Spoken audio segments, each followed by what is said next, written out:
going to be looking at the book of Revelation and how the Ten Commandments are mentioned there. And we'll also be comparing Daniel 7 and its mention of the law of God there with that in Revelation chapter 13 and 14. And see what it has to say about the Ten Commandments. Are they still in effect? They still have an implication for us today. Let's open the Bible and look and see. As we begin our study today, we're going to do a quick review of the book of Daniel. And I don't know if you remember last video, we talked about Daniel chapter 7. In it, there's this prophecy that Daniel has a vision by night, and he beholds 4 great beasts coming up out of the sea. The first one was like a lion. The second one was like a bear. And the third one was like a leopard. And the fourth was a nondescript beast. And we talked before about how this vision and the other visions in Daniel are really the history of the world that was yet to come in his time. Now we're going to compare this to what we find in the book of Revelation, chapter 13. If you notice that verse 1 says, this is John the Revelator looking in vision, and it says, I stood upon the sand of the sea and saw a beast rise up out of the sea, having 7 heads and 10 horns, and upon his horns 10 crowns, and upon the heads the name of blasphemy. And the beast which I saw was like unto a leopard, and his feet were as the feet of a bear, and his mouth the mouth of a lion, and the dragon gave him power and a seat and great authority. Now let's just stop right there. Remember that Daniel's beast in Daniel 7 came up out of the sea, having 10 horns. And this beast comes up out of the sea, and it was like unto a leopard. His feet were like the feet of a bear, and the mouth of a lion. These are the same symbols that Daniel saw in chapter 7 of Daniel. Only they're in reverse order. And why is this? You've got to remember that John was living in the time of the Roman Empire, that fourth beast of Daniel 7. And so he is looking back into history. So these animals are in reverse order. You see the leopard, and then the bear, and then the lion, which is the reverse order that Daniel saw them because he was looking forward into the history of the world. Let's continue reading in Revelation 13, verse 3.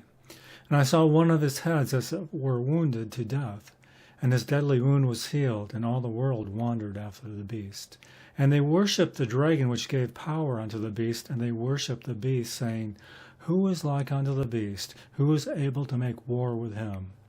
And there was given unto him a mouth speaking great things, and blasphemies, and power was given unto him to continue 42 months. And he opened his mouth in blasphemy against God, to blaspheme his name, and his tabernacle, and them which dwell in heaven. And it was given unto him to make war with the saints, and to overcome them, and power was given to him over all kindreds and tongues and nations. And all that dwell upon the earth shall worship him, whose names are not written in the book of the life of the Lamb slain from the foundation of the world. If any man have an ear, let him hear. If you continue to read in the book of Revelation chapter 13, you'll discover there's another beast that comes up out of the earth.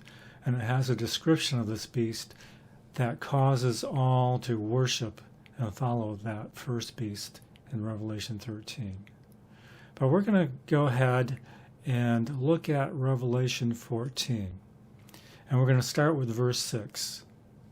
And it says, And I saw another angel fly in the midst of heaven, having the everlasting gospel to preach unto them that dwell on the earth, and to every nation and kindred and tongue and people, saying with a loud voice, Fear God and give glory to him, for the hour of his judgment is come, and worship him that made heaven and earth, and the sea and the fountains of waters.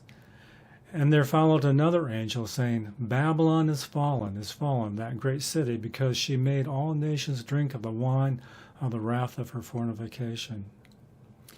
And the third angel followed them, saying with a loud voice, If any man worship the beast in his image, and receive his mark in his forehead or his hand, the same shall drink of the wine of the wrath of God, which is poured out without mixture into the cup of his indignation. And he shall torment with fire and brimstone in the presence of the holy angels and in the presence of the Lamb.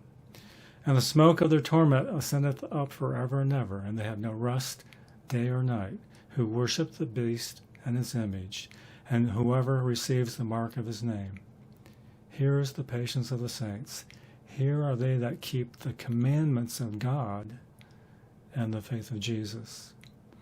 And I heard a voice from heaven saying unto me, Right blessed are the dead which die in the Lord from henceforth.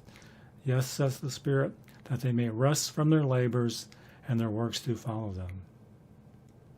So if we look at these verses in chapter 13 and 14 of Revelation, we see this contrast between those who worship the beast and are obedient to the beast, and those that worship God and are obedient to him. How are they obedient to him? In verse 12 of Revelation 14, it says, Here's the patience of the saints. Here are they that keep the commandments of God and the faith of Jesus. The commandments of God refer to nothing else but the 10 commandments that we find in the Old Testament. So here in Revelation, in the prophecy that John sees in chapter 13 and 14, we can see that the 10 commandments are relevant today. And they will be a deciding factor in that those that worship God will keep those commandments. Those that don't worship God but worship the beast will follow it and its doctrine. So we all have a choice to make. Who do we worship? Worship includes obedience to the one you worship. In the next video, we're going to look at more of the characteristics of the beast and this little horn of Daniel 7. And we're going to determine who this power is. And we'll combine the information that we find in Daniel 7 and the information we find in Daniel 13.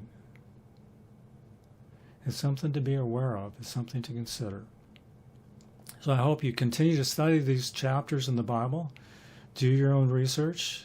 Try to figure out what these symbols mean. We'll be going over them in our next video. May God continue to bless you as you study His Word.